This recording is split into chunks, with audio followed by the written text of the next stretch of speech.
Hilo jambo la kwanza. Jambo la pili, katika utekelezaji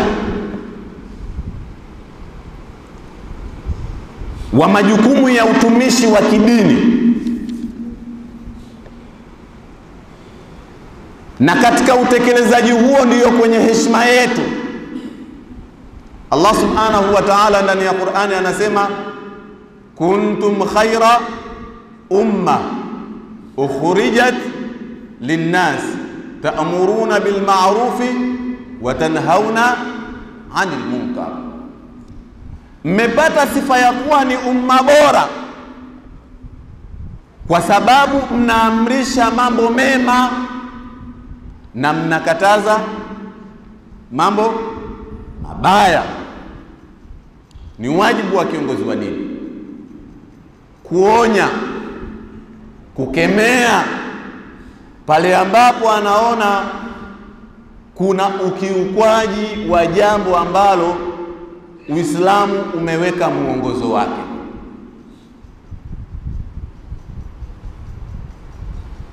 Katika masiku ya hivi karibuni tumeshuhudia viapo vikiendelea katika bunge letu la Jamhuri ya Muungano wa Tanzania,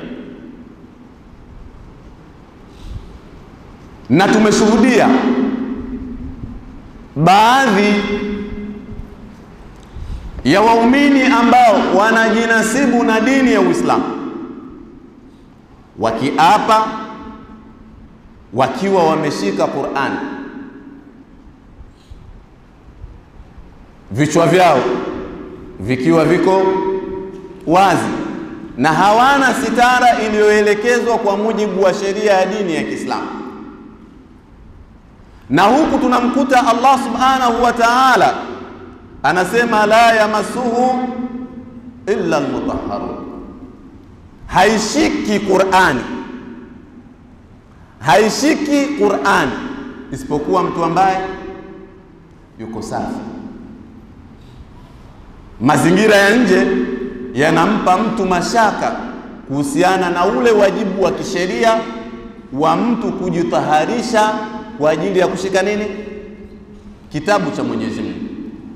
Na tumeona katika hadithi zilizokuja katika mlango wa tahara, katika jumbe alizozipeleka Mtume sallallahu alayhi wasallam Najran, ni kwamba asiguse Qur'ani mtu yoyote, chonde asiguse mtu Qur'ani ambaye hajatawadha.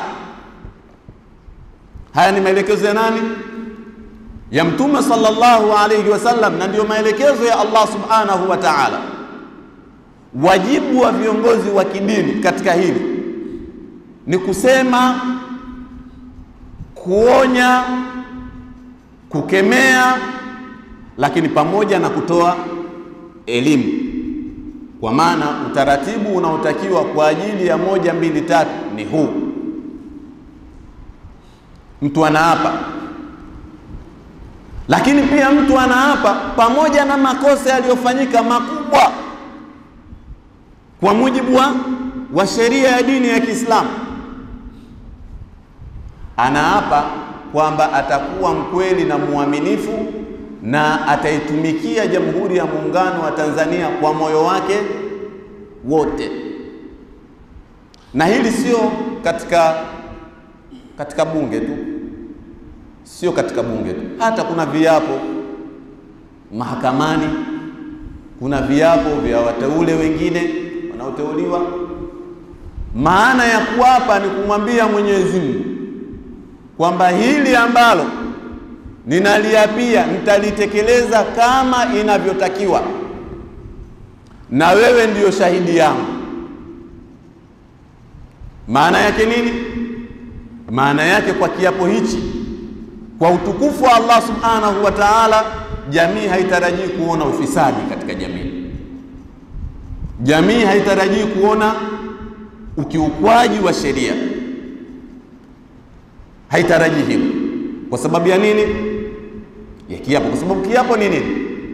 Kiapo maana yake ni taakidul hukmi bidhikrin muadhamin, ni kuthibitisha jambo au maamuzi, yale maamuzi ukayaambatanisha pamoja na utajo wa heshima, kwamba na hapa kwa jina la Mwenyezi Mungu kuwa mimi nitakuwa mkweli na muaminifu. Maana yake ukweli uonekane katika vitendo vyako na uaminifu uonekane katika nini? Katika vitendo vyako. Kwa hiyo wajibu wa viongozi wa dini ni kukemea pale ambapo wanaona kuna jambo sio zuri linaendelea, ili wale ambao wanafanya yale mambo wachukue nini? Tahadhari na wajirekebishe.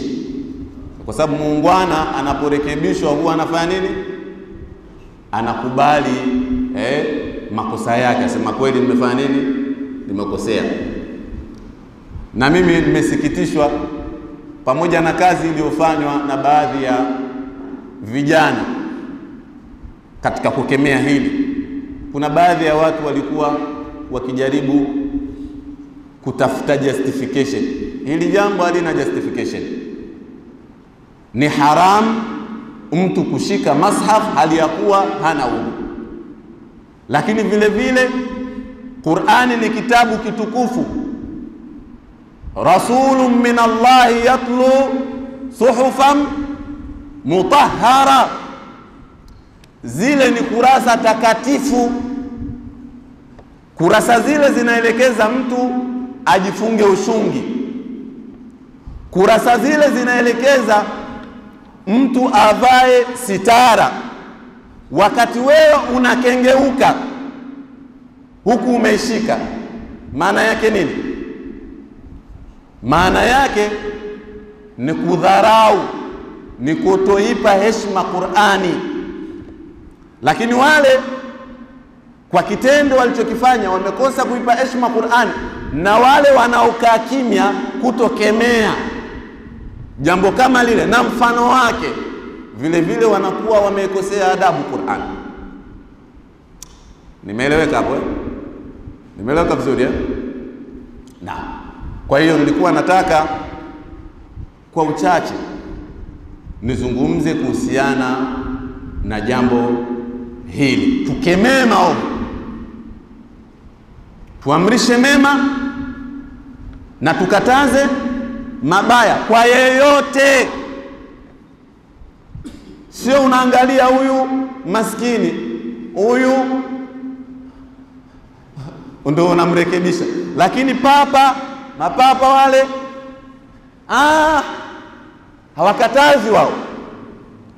Kwao makosa ni mema. Hapana.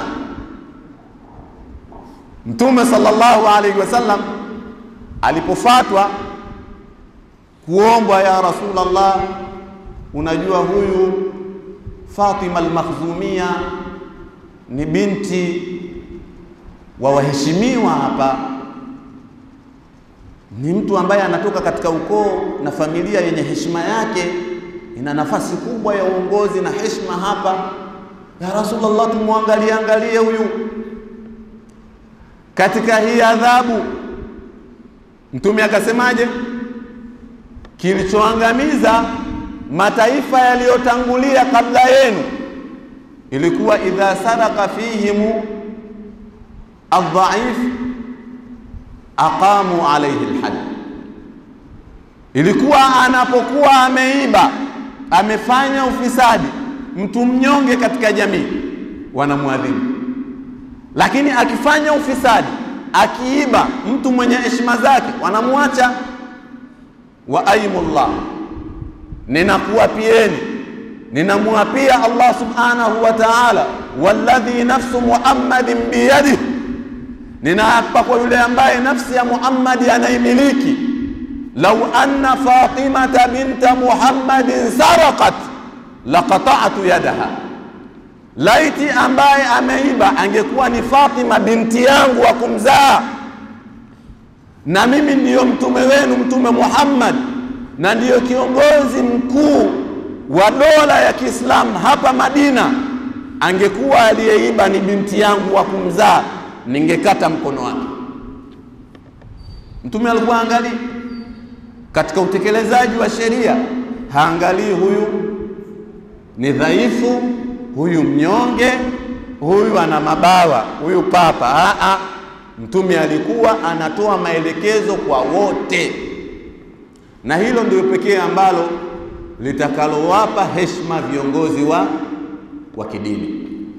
Wanapoona kuna ovu wanakemea, na wanapoona kuna zuri wanapongeza, kumtia moyo, kama wao viongozi wa dini wanamtia moyo muumini wao katika jambo zuri alilofanya nini, alilolifanya. Na katika mifano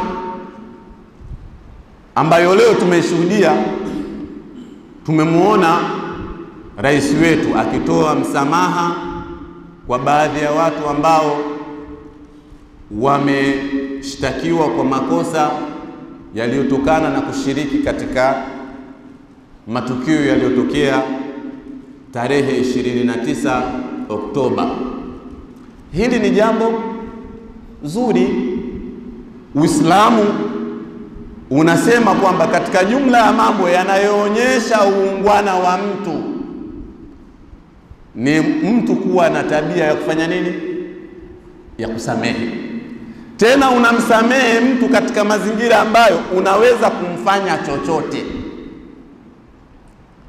Mtume Muhammad salawatullahi wasalamuhu alayhi alipofanya ile fathu Makkah, ukombozi wa mji wa Makkah,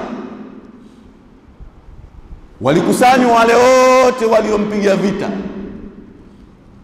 wote waliomtukana, wote walikuwepo pale. Fitna waliomfanyia kila aina ya uovu wote. Akawauliza, ma tadhunnuna anni fa'ilun bikum, hivi mnadhani haya nimekuja, ushindi wangu, mamlaka yangu, nikisema tufanya hivi kinafanyika, mnafikiri nitafanya nini kuwafanyia? Qalu akhun karim, lisema wewe ni ndugu mwema, wabnu akhin karim, lakini sio ndugu mwema tu, wewe ni mtoto wa ndugu mwema. Alichokifanya Mtume sallallahu alaihi wasallam ni nini? Idhhabu fa antum tulaqa. Allahumma salli ala sayyidina Muhammad, nendeni, nimewapa uhuru, nimewasamehe yote mliofanya kunihujumu, yote mliofanya ili nisifanikiwe lengo langu na azma yangu, mimi nimewasamehe. Sallallahu alaihi wasallam. Kukemea pale ambapo yasiyofaa yanaonekana, na kupongeza pale ambapo tunaona jambo zuri limefanya nini, limefanyika. Na Mtume Muhammad salawatullahi wasalamuhu alayhi ameweka wazi kwamba malipo ya kusamehe anayajua ni Allah subhanahu wa ta'ala. Malipo ya kusamehe ni malipo makubwa sana. Wewe shekhi wangu, wewe mfano mdogo tu, mtu akufanyie kila aina ya hujuma, kukuharibia riziki yako, alafu una nafasi wewe kwa moyo wako unaweza ukamsamehe? Sio rahisi. Sasa ukiona mtu anamsamehe mtu ambaye kamhujumu, mtu ambaye kampiga vita, mtu ambaye kamtusi, halafu anamsamehe bila hata kuomba msamaha, anamsamehe, bwana mimi nimekusamehe bwana, huo ni ungwana wa aina gani? Huo ndio ungwana aliyosema nani? Mtume Muhammad salawatullahi wasalamuhu alayhi. Kwa hiyo nitumie fursa hii kusisitiza hayo mambo ambayo nimeyazungumza. Kwanza, umuhimu wa viongozi wa dini kusimamia nafasi zao. Viongozi wa dini wakisimamia nafasi zao, wakamtanguliza Mungu, wallahi jamii ingefanya nini? Ingenyooka na ingepata mafanikio. Viongozi wa dini hawatakiwi kupinda pinda au kutumika, hawatakiwi kabisa. Siku moja Abu Bakr as-Siddiq radhiyallahu anhu wa arda aliitwa. Kulikuwa kuna kesi ya mwanamama mmoja ambaye alifanya ibada ya hija toka ametoka hija, alijizuia na kuzungumza, alikuwa hataki kabisa kusema. Abu Bakr akafika kwa yule mwanamama, akaambiwa huyu ni Abu Bakr. Akamuuliza, wewe ni Abu Bakr, unatoka katika kabila gani? Akasema mimi natoka kwa Makuraishi. Makuraishi familia gani? Abu Bakr akamwambia yule dada, innaki la saulun jidda, unaonekana una maswali sana. Yule mwanamama akamwambia Abu Bakr, mimi nilikuwa nimejizuia kusema toka nimetoka hija, lakini kwa kuwa ni kiongozi wa dola umekuja, basi nitakuuliza swali moja. Ma baqauna ala hadha al-amri alladhi ja'ana bihi Allah ba'da al-jahiliya, tutaendelea kusurvive vipi katika hili jambo ambalo Allah subhanahu wa ta'ala ametuletea baada ya kututoa katika enzi za ujinga? Tutakuwa tuko juu, tupo katika kilele mpaka lini? Angalia majibu ya Abu Bakr as-Siddiq radhiyallahu anhu. Abu Bakr akasema, baqauna ala hadha al-amri alladhi ja'ana bihi Allah ba'da al-jahiliya mastaqamat bihi a'immatukum, mafanikio yetu ya kuendelea kushika nafasi ya juu katika maendeleo na heshima itaendelea kuwepo pale ambapo viongozi wa kidini watakapokuwa wamenyooka. Haya majibu ya Abu Bakr as-Siddiq radhiyallahu anhu. Maana yake kama viongozi wa dini hawajanyooka,